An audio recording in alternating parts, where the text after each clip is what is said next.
دیکھیں سب سے بڑی گندگی تو جوئیں ہیں، اور میرا خیال ہے ہر گھر کا یہ بھی مسئلہ ہے، آپ بچے کو اسکول بھیجتے نہیں ہیں جی تو وہ میرا خیال ہے پورے جتنا ٹائم آپ نے ہوم ورک کرانا ہے اتنا ٹائم جوئیں نکالنے کی جدوجہد میں بھی گزارنا ہے. بالکل صحیح.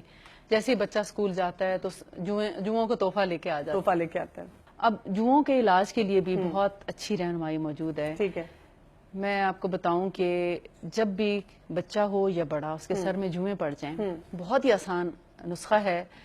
ہمارے ماشاءاللہ میڈیا کے تھرو اور بہت سے اس کے ذریعے سے اتنی مہنگی مہنگی دوائیں، لوشن اور شیمپو وغیرہ آ گئے ہیں جن کے لگانے کے بعد اتنی زیادہ خشکی ہو جاتی ہے کہ ایک اور بیماری میں مبتلا ہو جاتا ہے. بالکل ایک چیز کو ٹھیک کرتے کرتے ایک اور طرف چلے جاتے ہیں، بیماری مول لے لیتے ہیں اور اس کا پھر کوئی حل نہیں رہتا. بالکل. اور یا پھر بال گرنا شروع ہو جاتے ہیں. بات یہ بھی ہے کہ جوئیں ایک ایسی چیز ہے کہ وہ لائف ٹائم میں ایک دفعہ تھوڑی آنی ہے. جی وہ کچھ دنوں بعد پھر وہ تحفہ واپس آ جانا ہے آپ کے بالکل پاس. بار بار آتا ہے آپ کے گھر میں. تو لہٰذا اس کا ایسا حل ہونا چاہیے جو آسان بھی ہو، سستا بھی ہو اور معیاری بھی ہو، اور اس میں مضر صحت نہ ہو. جی ہاں، کیونکہ بہت سی ایسی جس کے کوئی سائیڈ ایفیکٹس. جی بالکل. تو طب نبوی میں نے اس کو دیکھا کیونکہ بہت زیادہ لوگ اس کے بارے میں سوال کرتے تھے، تو میں نے اس کو ریسرچ کیا کہ اس میں کیا کیا چیزیں ایسی ہیں جو ہمارے بالوں کی صحت کے لیے اور سر کی جوؤں کو نکالنے میں مفید ہو سکتی ہیں. یعنی اس میں ہمیں ہمیشہ ایسی چیز کو استعمال کرنا چاہیے جو بالوں کی صحت کے لیے نقصان دہ نہ ہو. بالکل ٹھیک. یہ بیسیکلی میرا ایک تھا کہ جو ہمارے سر کی جلد اور بالوں کے لیے نقصان دہ چیز نہ ہو بلکہ ان کو فائدہ ہی پہنچانے والی. بالکل. تو میں نے جتنا اس کو پڑھا اس میں 3-4 چیزیں جو مجھے ملتی ہیں وہ میں آپ کے سامنے رکھتی ہوں. جی. سب سے پہلی چیز ہے شہد. اچھا. جی. اور نمبر 2 ہے یہ انگوری سرکہ.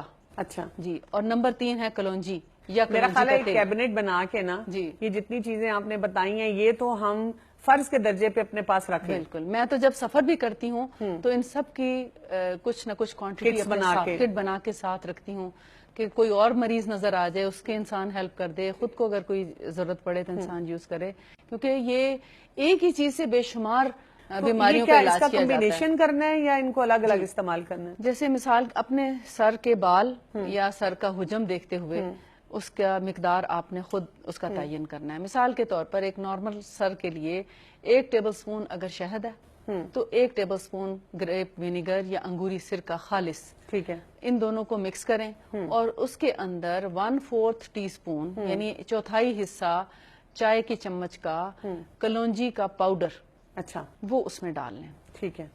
تو ان کو آپ مکس کر کے سر پہ لگائیں. سر کے بالوں کی جڑوں میں لگانی ہے، باقاعدہ بال کھول کے اور اس کو جڑوں میں پورے سر پہ ہر طرف لگا دیں. ٹھیک ہے. اگر آپ سمجھتے ہیں کہ یہ مقدار آپ کے لیے کم پڑ گئی ہے تو آپ اپنے سر کے مطابق دوبارہ سے اتنی ہی کوانٹٹی لے کر دوبارہ اور بھی بنا سکتے ہیں. اور اگر بال بہت تھک ہیں تو آپ 2 ٹیبل سپون پہلے سے ہی بنا لیں اور اس میں 1/2 ٹی اسپون کلونجی کا پاؤڈر ڈال لیں، یعنی کلونجی کو پیس کے اس کا پاؤڈر کر کے اس کے اندر ایڈ کر لیں. اگر کبھی بہت جلدی ہو اور آپ کے پاس پاؤڈر نہیں ہے کلونجی کا تو اس کے کلونجی کا تیل بھی ڈالا جا سکتا ہے. ٹھیک ہے. لیکن تیل کا آپ کو تیل کا بھی ایفیکٹ ضرور ہوتا ہے مگر اس کے ساتھ چونکہ وہ پتلا ہو جاتا ہے تو اس کو تھوڑا تھک رکھنے کے لیے، گاڑھا رکھنے کے لیے، فرم رکھنے کے لیے پاؤڈر ملایا جاتا ہے. ٹھیک ہے.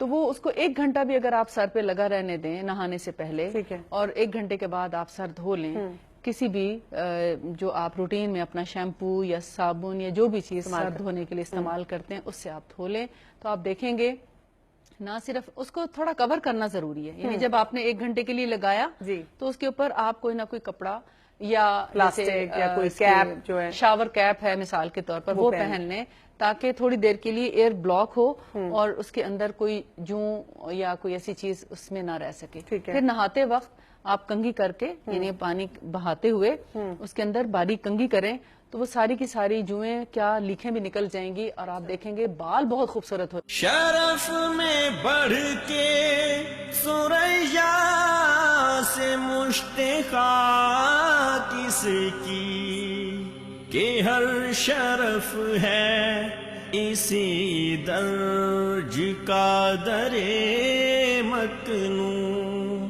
وجود زن سے ہے تصویر کائنات میں رنگ، اسی کے ساز سے ہے زندگی کا سوز دروں